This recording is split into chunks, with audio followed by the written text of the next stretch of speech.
మాతృమూర్తి మన మాతాజీ సమానతకే స్ఫూర్తిరా ఆ తల్లి చేయూత మానవతకే మూర్తిరా మాతృమూర్తి మన మాతాజీ సమానతకే స్ఫూర్తిరా ఆ తల్లి చేయూత మచ్చలేని మల్లెరా మానవీయ ముల్లెరా మచ్చలేని మల్లెరా మానవీయ ముల్లెరా మదిన దాచుకోని కొలిచే మహాతల్లిరా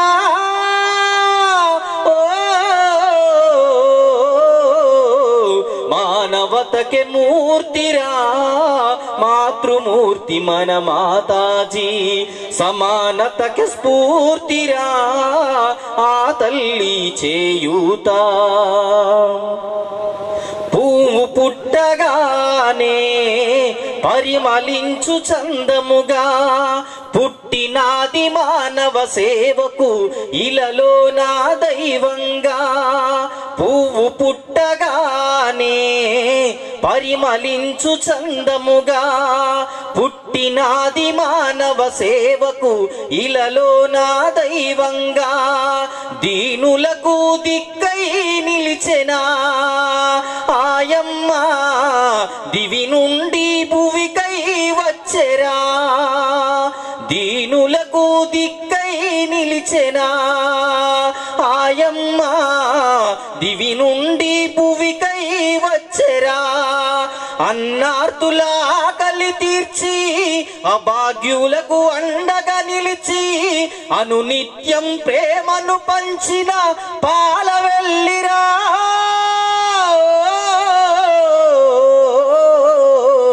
మానవతకే మూర్తిరా మాతృమూర్తి మన మాతాజీ సమానతకే స్ఫూర్తిరా ఆ తల్లి చేయూత మచ్చలేని మల్లెరా మానవీయ ముల్లెరా మచ్చలేని మల్లెరా మానవీయ ముల్లెరా మదిన దాచుకోని కొలిచే మహాతల్లిరా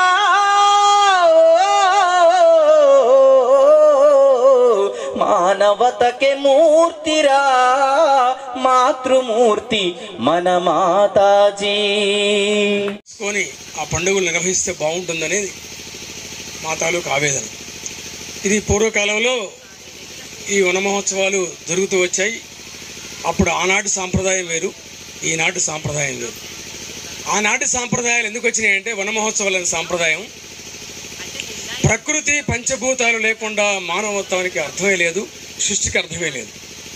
సో ప్రకృతి పంచభూతాలని నిరంతరంగా ఆరాధిస్తే మానవ జీవిత లక్ష్యాన్ని, జీవిత సార్థకతని, జన్మ సార్థకతని ఆ ప్రకృతి పంచభూతాలే మనకు నిరంతరం నేర్పిస్తాయనే సదుద్దేశంతో భగవంతుడి ఆదేశంతో పూర్వీకులు పెద్దలు ఆనాటి భారతీయ సంస్కృతి సాంప్రదాయాల్లో ఉన్న నిగూఢమైన అంశాన్ని బయటికి తీసి పూర్వీకులు పెద్దలు ఆనాడు చదువు ఉందా లేదా కాదు, చదువులు వాటి వల్ల ఏం ప్రయోజనం లేదు, సంస్కారవంతమైన ఆలోచనతో పూర్వీకులు ప్రకృతి పంచభూతాలను ఆరాధించాలని క్రియేట్ చేసిన ఈ ప్రోగ్రామే వన మహోత్సవం.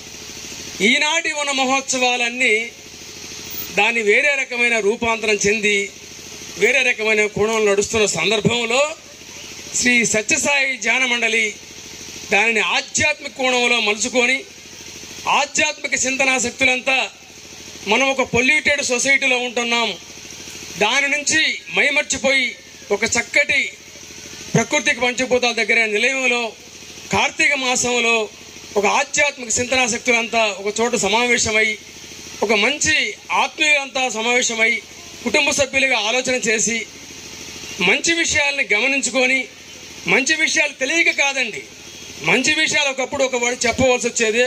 ఇప్పుడు భగవంతుడు శాటిలైట్ అనే కనెక్షన్ ద్వారా, సెల్ ఫోన్ ద్వారా ప్రతి వాళ్ళ చేతిలో, ప్రతి వాళ్ళ అంతర్గతంగా దాగి ఉన్న అంతర్జ్యోతిని ఇప్పుడు బహిరంగంగానే సెల్ ఫోన్ ద్వారా భగవంతుడు ప్రత్యక్షంగా మన కళ్ళ ముందు 24 గంటలు మనతో వెంటాడుతూ ఉన్నాడు.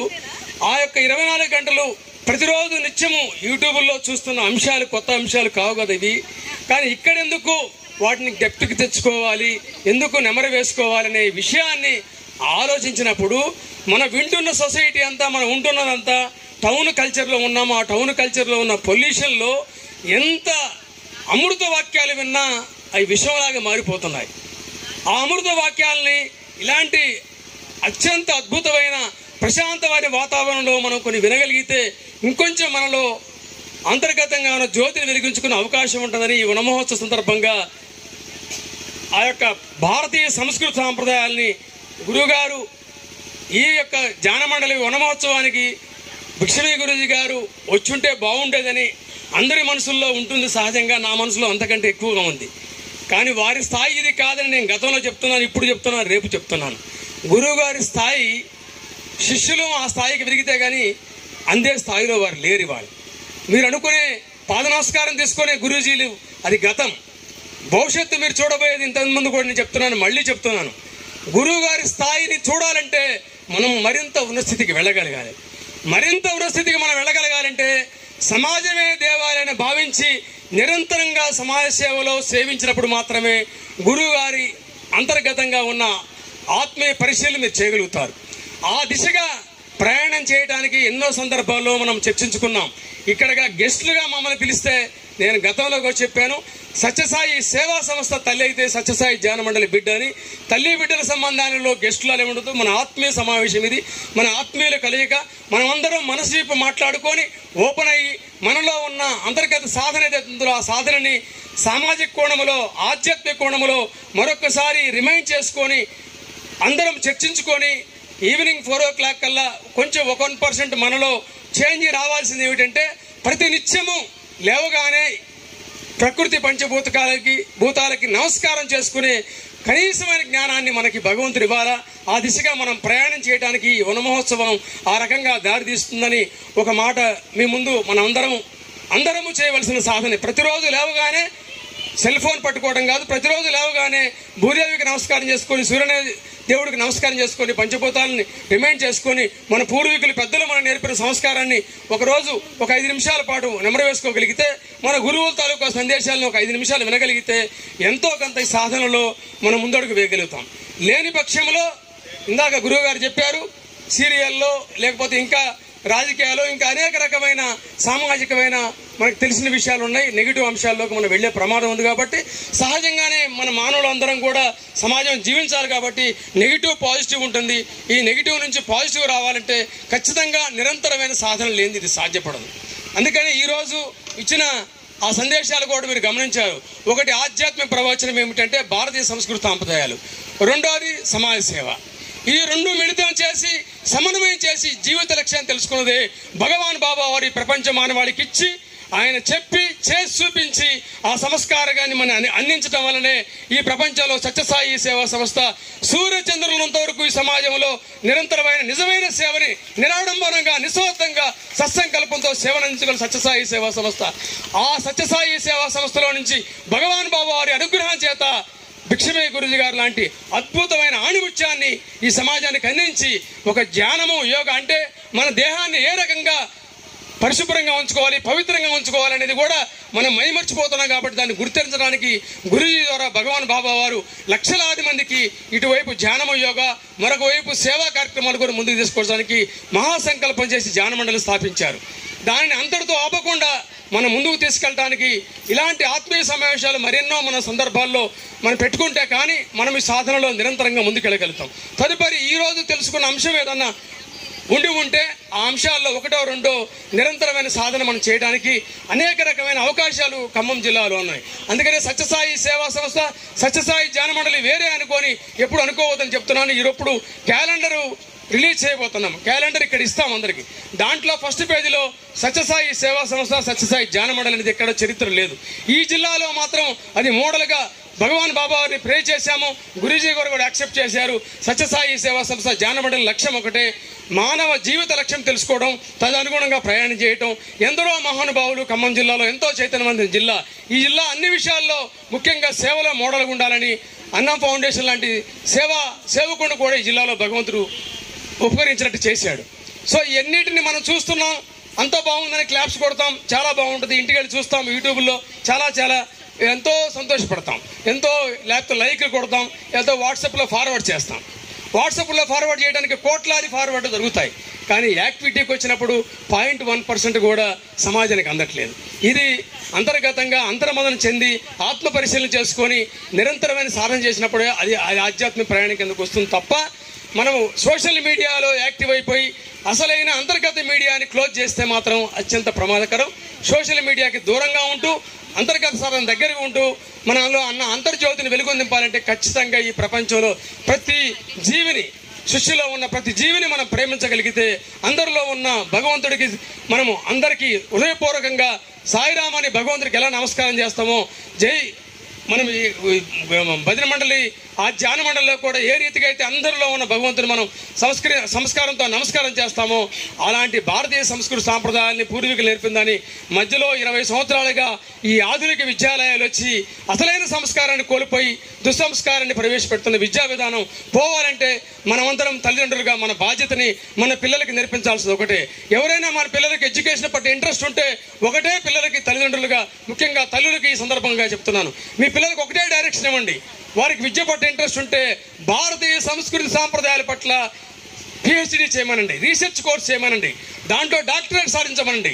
అప్పుడు మాత్రమే మీ బిడ్డ జ్యోతిలాగా ప్రపంచాన్ని వెలగలుగుతాడు, అప్పుడు మాత్రమే మీరు ఆనందంగా ఉండగలుగుతారు. అలాంటి మంచి వారిని తయారు చేయాలని సంకల్పం తల్లిదండ్రులుగా మన బాధ్యత.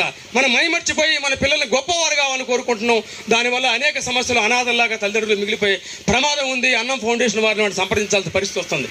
ఆ దుస్థితి సమాజం రాకుండా ఉండాలంటే మనం తప్పనిసరిగా మనం పాత తరము రాబోయే తరానికి కూడా మధ్యలో ఉన్నాం కాబట్టి మనం సరైన మార్గంలో ఆ దిశగా ప్రయాణించి భవిష్యత్తులో మీరు మేము కలిసి, గతంలో కూడా నేను చెప్పాను, రాబోయేది భగవాన్ బాబా వారి శతజయంతి వేడుకలు రాబోతున్నాయి. వచ్చే కార్తీక సోమవారం, వచ్చే నవంబర్ కార్తీక సోమవారం ఇక్కడ వేలాది మందితోటి శివలింగ మహాన్యాసిక పూర్వాన్ని ఒక సంకల్పం చేసి వివిధ NGO వారిని అందరిని కలిపి కూడా శతజయంత్యోత్సవాలని ఈ తోటలోనే ఘనంగా చేయాలని ఒక సంకల్పం మాలో ఉంది. దాని సందర్భంగా హ్యాపీగా మీ దృష్టికి తీసుకొస్తున్నాను. అందరూ కూడా నెక్స్ట్ ఇయర్ మనం అందరం ఆ యొక్క భగవంతుడి యొక్క శతజయంతి వనమోత్సవాల్లో మనం అందరం పార్టిసిపేట్ చేయడంగా భగవంతుడు మనకి పరిపూర్ణ ఆరోగ్యం వాళ్ళని కోరుతూ ఈ సందర్భంగా ధ్యాన మండలి వారు ఉన్నది 100-150 కుటుంబ స్వరూప సత్యసాయి ధ్యాన మండలి ఖమ్మం శాఖలో సెక్రటరీగా చేస్తున్నాను. అలాగే ఈ యొక్క ఆత్మీయ కార్తీక వన సమారాధన సందర్భంగా వచ్చిన ప్రతి ఒక్కరికి కూడా ధన్యవాదములు. ఈ యొక్క కార్తీక వన సమారాధనలో 300 మంది పాల్గొనడం జరిగింది. సత్యసాయి సేవా సమితి వారు మరియు ఇతర ఆధ్యాత్మిక సంస్థల వారు కూడాను ఆహ్వానించడం జరిగింది. అలాగే మా ఆహ్వానాన్ని మన్నించి అందరూ ఎక్కువ సంఖ్యలో వచ్చి నందుకి అందరికీ ధన్యవాదములు తెలియచేస్తున్నాము. ఈ సత్యసాయి ధ్యాన మండలి యోగా సంస్థ ఇది. మా గురువు గారైన భిక్షమయ్య గురూజీ ఈ యొక్క సంస్థను 1998లో ప్రారంభించడం జరిగింది. ఈ యొక్క సంస్థ శ్రీ ఖమ్మం శాఖకి పెండ్లి శ్రీనివాసరెడ్డి గారు అధ్యక్షులుగా ఉన్నారు. ఈ యొక్క సంస్థ ద్వారా ఎన్నో సేవా కార్యక్రమాలు చేయడం జరిగింది. యోగా ట్రైనింగ్ ఇవ్వడం జరిగింది. అలాగే ఈ యొక్క ఆశ్రమం మహానందిలో ఉన్నది. ఆ యొక్క ఆశ్రమంలో కూడా చాలా శిక్షణలు జరుగుతుంటాయి.